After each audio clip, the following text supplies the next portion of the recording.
Biophysics में हमारे पहला जो टॉपिक है that is physical quantities. Physical quantities क्या होती है? वो क्वांटिटी जो हम मेजर कर सकें।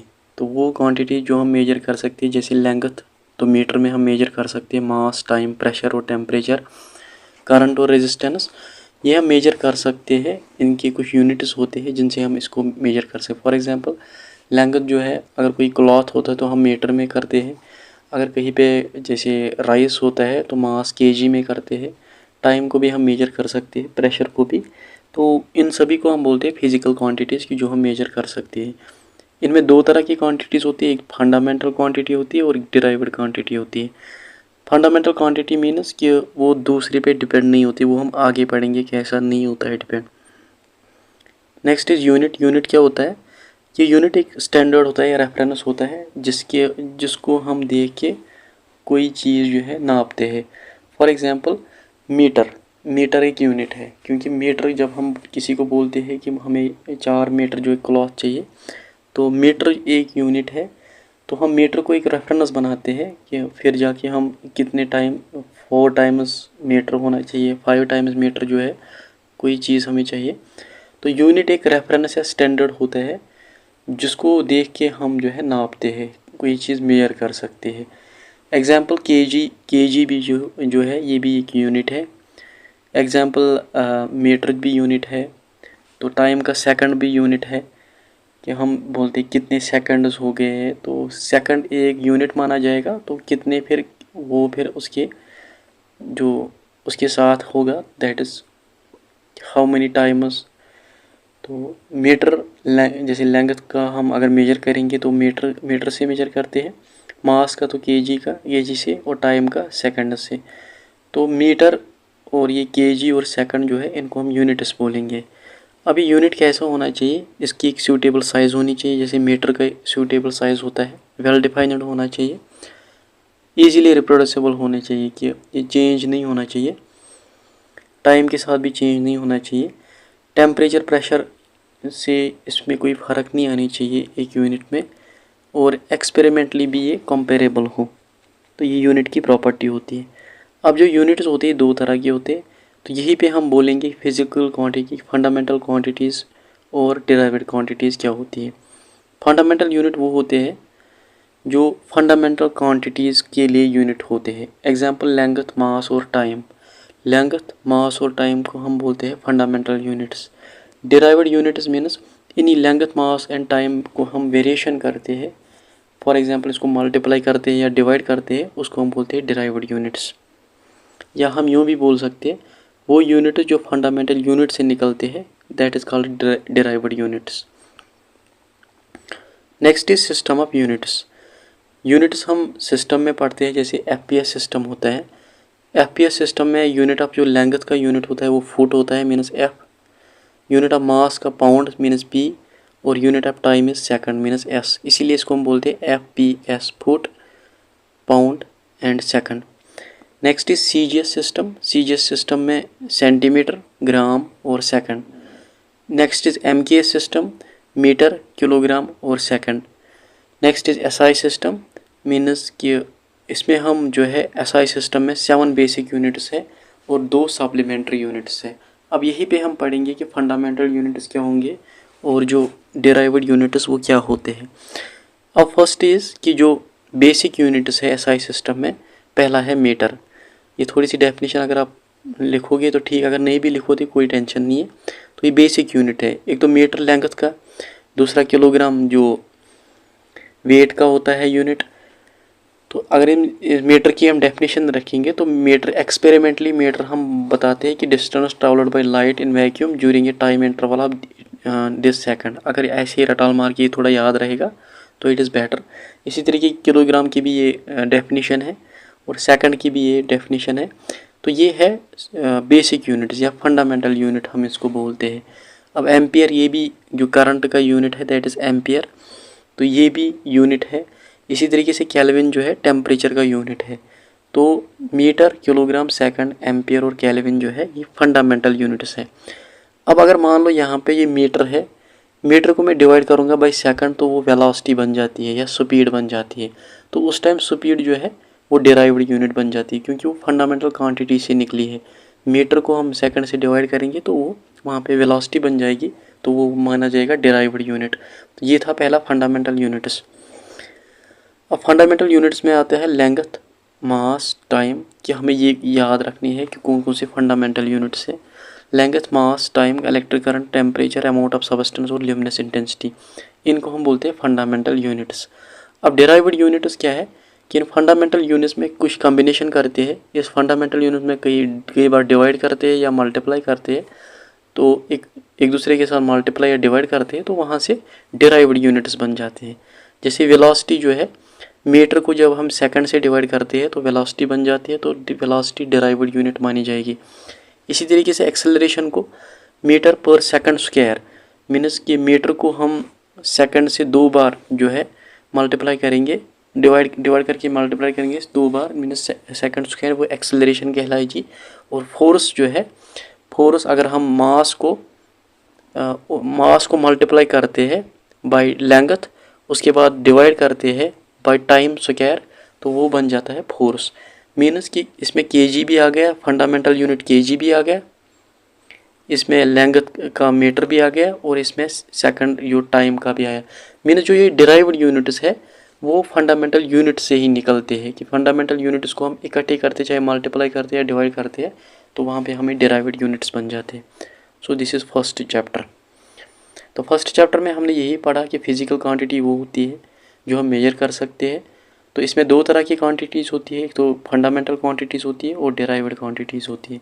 इसके बाद यूनिट के बारे में हमने जो है बताया कि यूनिट, फॉर एग्जांपल हम किसी के पास क्लॉथ लेने जाते हैं तो हम बोलते हैं 1 मीटर क्लॉथ हमें चाहिए, तो वो मीटर जो कहलाएगा वो यूनिट होता है।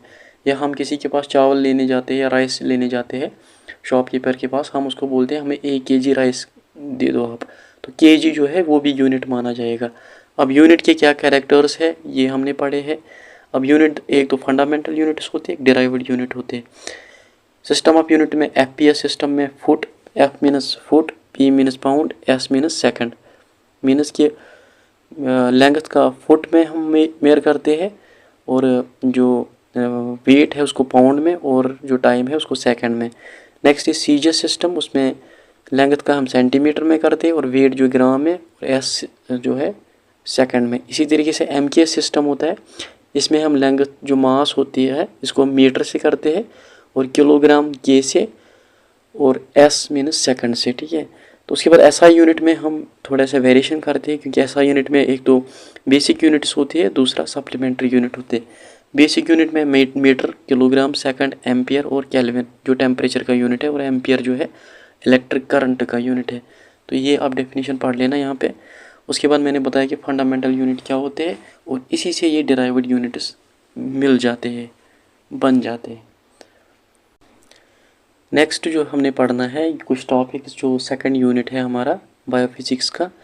तो इसमें पहला है स्केलर क्वांटिटी। स्केलर क्वांटिटी वो होता है जिसका खाली मैग्नीट्यूड होता है, मीनस इसमें कोई डायरेक्शन नहीं होती। जैसे मास हम केजी में करते हैं लेकिन इसकी कोई डायरेक्शन नहीं होती, टेम्परेचर की भी कोई डायरेक्शन नहीं होती, और जब हम डिस्टेंस मेजर करते हैं उसकी भी कोई डायरेक्शन नहीं होती। वेक्टर क्वांटिटी क्या होता है, जिसका magnitude as well as direction होता है, मीनस अमाउंट भी दिया जाता है और डायरेक्शन भी होती है। जैसे वेट, अगर किसी आर्टिकल का वेट हम देखेंगे, क्योंकि उसका फोर्स ऑफ ग्रेविटेशन नीचे की तरफ होता है, तो वो वेक्टर कहलाएगा, क्योंकि उसमें डायरेक्शन भी है कि वेट जो है फोर्स ऑफ ग्रेविटेशन नीचे की तरफ जो है खींच रहा है, तो उस टाइम वेट भी वेक्टर क्वांटिटी मानी जाएगी। तो डिस्प्लेसमेंट मीनस कि अपनी पोजीशन पे दूसरी पोजीशन तक आ गया, तो किस डायरेक्शन में आ गया, दैट इज डिस्प्लेसमेंट। फोर्स भी वेक्टर क्वांटिटी, और एक्सेलरेशन ये आप ऐसे भी याद कर सकते हो। अब है डिस्टेंस और डिस्प्लेसमेंट में क्या फ़र्क है। Distance मीनस amount of space between the 2 points, कि कितनी स्पेस, फॉर एग्जांपल अगर मैं ट्रैवल करूँगा,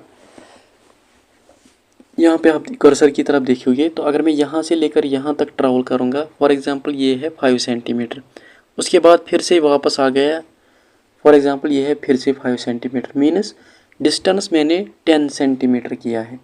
समझना यहाँ पे कि अगर मैंने यहाँ से यहाँ तक जो है मीनस 5 सेंटीमीटर किया, उसके बाद वापस आया तो 5 सेंटीमीटर किया, मीनस 10 सेंटीमीटर डिस्टेंस होगी, कि टोटल डिस्टेंस, टोटल पाथ जो मैंने फॉलो किए उसे हम डिस्टेंस कहते हैं। लेकिन डिस्प्लेसमेंट जो होता है वो डिफरेंट कॉन्सेप्ट है। डिस्प्लेसमेंट मीनस इनिशियल पॉइंट और जो फाइनल पॉइंट है उसके दरमियान क्या डिफरेंस है। एग्जाम्पल, अगर मैंने यहाँ से स्टार्ट किया फिर यहाँ तक लाया और उसके बाद वापस ले आया, मीनस इनिशियल पोजीशन भी वही थी, फाइनल पोजीशन भी वही थी। तो जब मैं इनिशियल पोजीशन को फाइनल पोजीशन से माइनस करूँगा तो वहाँ पे ज़ीरो आएगा, मीनस यहाँ पे डिस्प्लेसमेंट ज़ीरो हो गई है। अगर मैं यहाँ पे फॉर एग्जांपल ये यहाँ पे एक पॉइंट रखूँगा इनिशियल पॉइंट, और यहाँ पे ये देखो मैं ये रेड कलर का ले रहा हूँ, तो यहाँ पे मैं इसको फाइनल पॉइंट रखूँगा कि यहाँ पे ये था अभी। तो इसके और इसके बीच में जो ये सारी है, दिस विल बी डिस्प्लेसमेंट, ये इसकी डिस्प्लेसमेंट मीन्स ओरिजिनल पोजीशन से फाइनल पोजीशन ही कितना दूर गया है। चाहे ये कहीं से भी आ जाए, लेकिन यहाँ तक भी आ जाए तो मीन्स कि इनकी दूरी कितनी है, कि इनिशियल पॉइंट और फाइनल पॉइंट में कितनी दूरी है, इसको हम कहते हैं डिस्प्लेसमेंट। अब अगर इसी डिस्टेंस को हम डिवाइड करते हैं टाइम से तो वो स्पीड कहलाएगी, और अगर डिस्प्लेसमेंट को हम टाइम से डिवाइड करते हैं तो वो वेलोसिटी कहलाएगी। Next is average speed. क्या होती है कि total distance divide by total time taken, कि हमने कितनी डिस्टेंस कवर की है डिवाइड बाई कितना टाइम हमें लगा, that is called average speed. उसके बाद है वेलोसिटी का कंसेप्ट।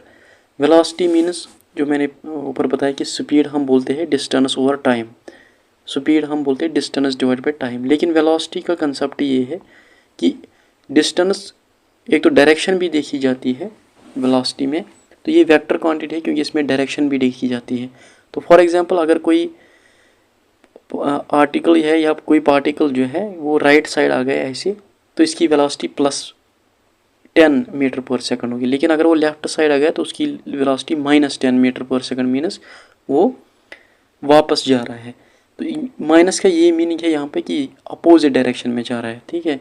तो वेलोसिटी हम ऐसे मेजर कर दिए टोटल जैसे हम स्पीड को हम बोलते हैं total distance divide by total time taken, लेकिन वेलोसिटी को हम बोलते हैं total displacement divide by total time taken. उसके बाद आता है एक्सेलरेशन, कि कितनी वेलोसिटी कितने टाइम तक चेंज हुई है, चेंज ऑफ वेलोसिटी पर यूनिट टाइम, उसको हम बोलते हैं एक्सेलरेशन। कितनी वेलोसिटी कितने टाइम तक चेंज हो चुकी है, दैट इज़ कॉल्ड एक्सेलरेशन। तो अगर हम इसके एसआई यूनिट की बात करेंगे तो ये मीटर पर सेकंड स्क्वायर जो है इसका यूनिट है एक्सेलरेशन, क्योंकि ये डिराइव्ड यूनिट है तो इसको मीटर पर सेकंड स्क्वायर भी माना जाएगा, क्योंकि मीटर पर सेकंड तो वेलोसिटी का हो गया, डिवाइड बाई टाइम जब फिर से हो जाएगा तो मीटर पर सेकंड स्क्वायर आ जाएगा। मीनस कि एक्सेलरेशन होता है वेलोसिटी अपॉन टाइम। डिसेलरेशन इसका नेगेटिव है कि अगर एक्सेलरेशन वापस जा रही है कि वेलोसिटी चेंज कितने टाइम तक कितनी वेलोसिटी चेंज हो रही है, वापस जा रही है, दैट इज़ कॉल्ड डिसेलरेशन। अब एवरेज एक्सेलरेशन होता है कि final velocity minus initial velocity divide by time, इसको हम बोलते हैं एवरेज एक्सेलरेशन। सो ईजी है, बहुत ईजी है, अगर ऐसे भी याद रख सकते हो। ऐसी भी स्केलर क्वांटिटी वो क्वांटिटी होती है जिसका खाली जो है मैग्नीट्यूड होता है। वेक्टर क्वांटिटी वो क्वांटिटी होती है जिसका मैग्नीट्यूड भी होता है और डायरेक्शन भी होता है। डिस्टेंस होती है कि टोटल पाथ कवर्ड, कि मैंने कितनी पाथ जो है कवर की है। फॉर एग्जांपल मैंने यहाँ से यहाँ तक लिया 5 सेंटीमीटर, वापस भी 5 सेंटीमीटर लिया, मीनस 10 सेंटीमीटर मैंने पाथ कवर की। लेकिन डिस्प्लेसमेंट क्या होता है कि ओरिजिनल पोजीशन और फाइनल पोजीशन में कितनी डिफरेंस है, उसको हम डिस्प्लेसमेंट बोलते हैं। उसके बाद स्पीड, जब डिस्टेंस को टाइम से हम डिवाइड करते हैं दैट बिकम्स द स्पीड, और अगर डिस्प्लेसमेंट को टाइम से डिवाइड करते हैं that becomes the velocity. Average speed में total distance divide by total time taken, और वेलोसिटी जो होते हैं कि टोटल डिस्प्लेसमेंट पर यूनिट टाइम के टाइम के हिसाब से कितनी डिस्प्लेसमेंट हो रही है, उसको हम वेलोसिटी बोलते हैं। अब एक्सेलरेशन मीन्स कि change of velocity with respect to time, उसको हम एक्सेलरेशन बोलते हैं। और डिसेलरेशन मीन्स कि कितनी नेगेटिव एक्सेलरेशन हो रही है with respect to time, that is called deceleration, और ये है average acceleration. So this is unit second.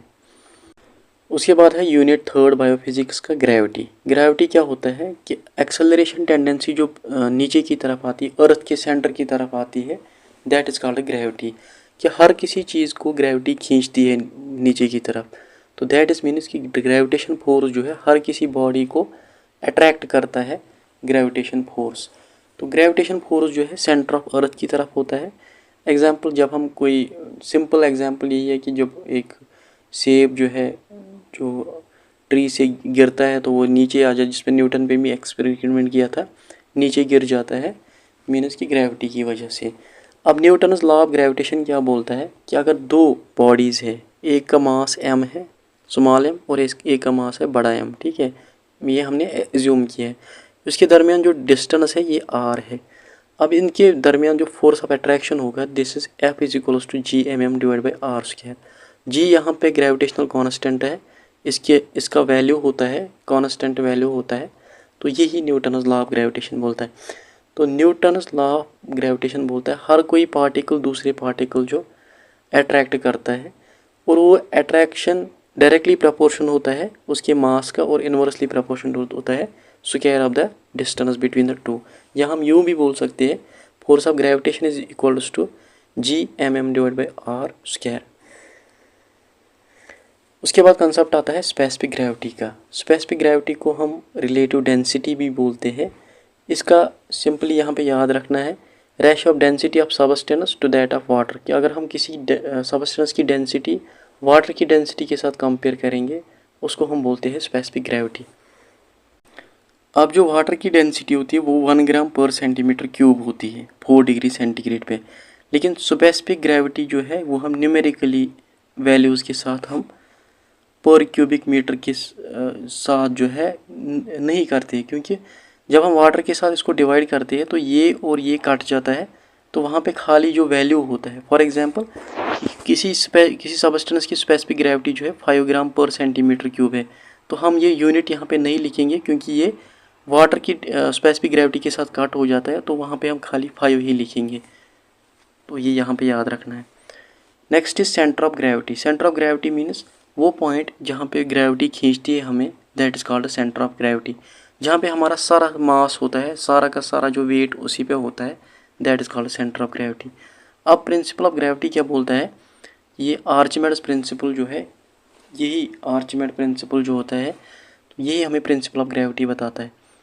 तो यहाँ पे मैं समझाने की कोशिश करूँगा आर्चिमेड्स प्रिंसिपल क्या बोलता है ग्रेविटी के बारे में, कि अगर कोई किसी ऑब्जेक्ट का हमने वेट चेक करना हो, फॉर एग्जांपल ये ऑब्जेक्ट इसमें हम डालेंगे तो इसका वेट चेक करना हो, तो हम इसमें इस जो पानी है यहाँ पे इसी में डालेंगे, और ये पानी जब इसमें ये ऑब्जेक्ट जब इस पानी में गिर जाएगा तो वहाँ से पानी जो है बाहर निकलेगा, क्योंकि ऑब्जेक्ट की वजह से पानी बाहर निकलेगा।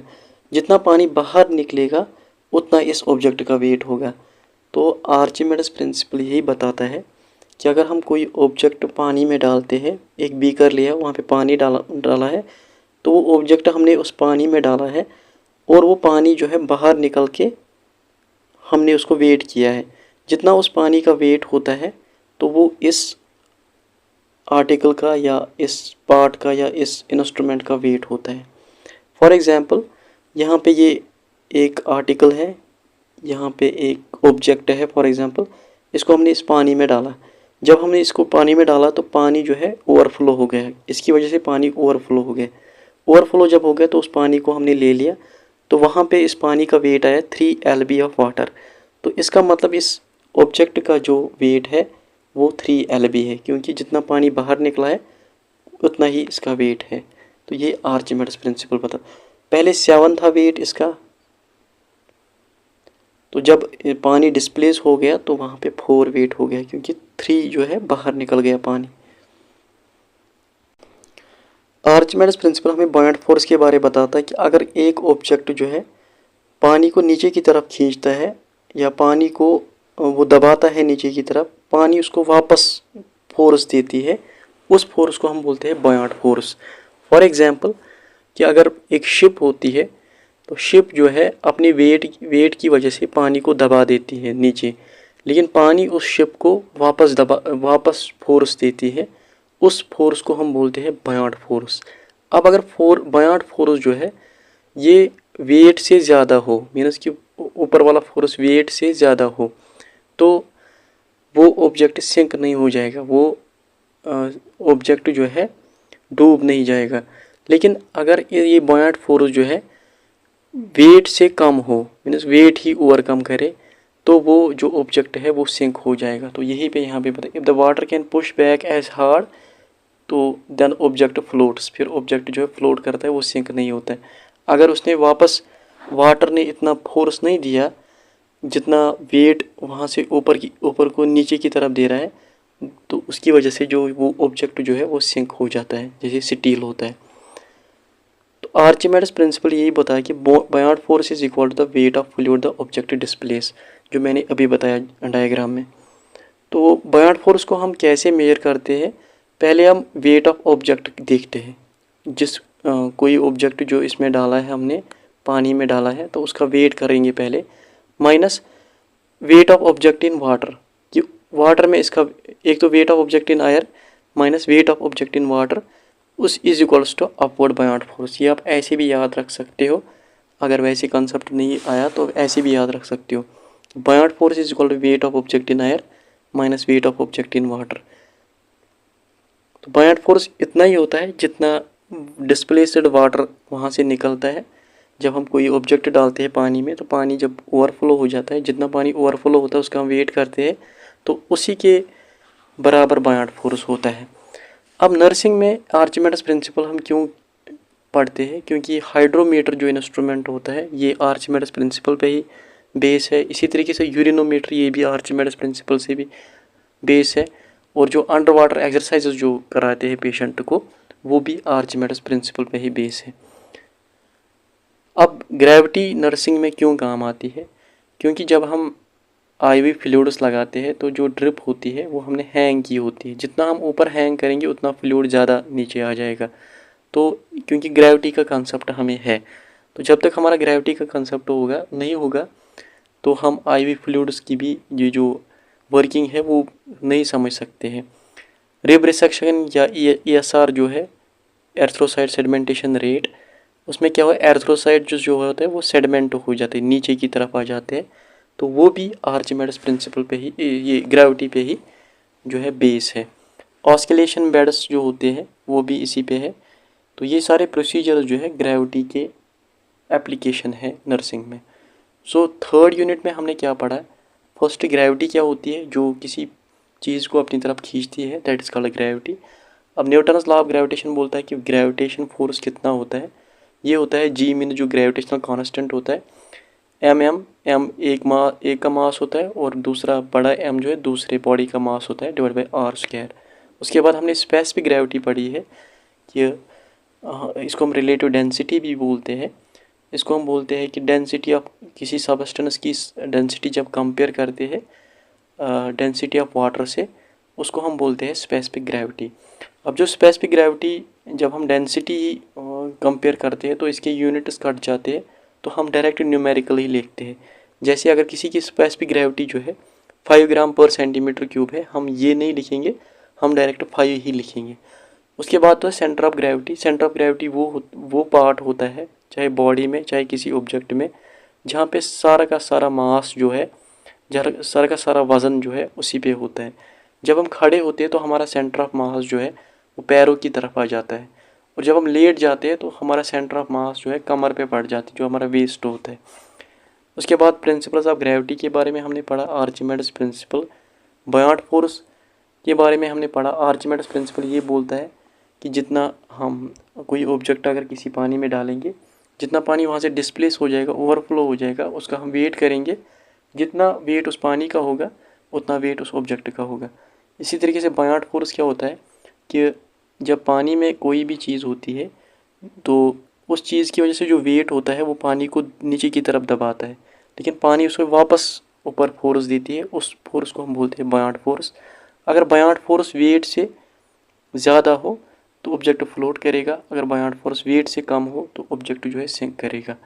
इसी तरीके से आर्चिमेड्स प्रिंसिपल के हम अपवर्ड बायोट फोर्स कैसे मेजर कर सकते हैं, wait of object in air minus weight of object in water. और ये है एप्लीकेशन इसकी, और application of gravity in nursing.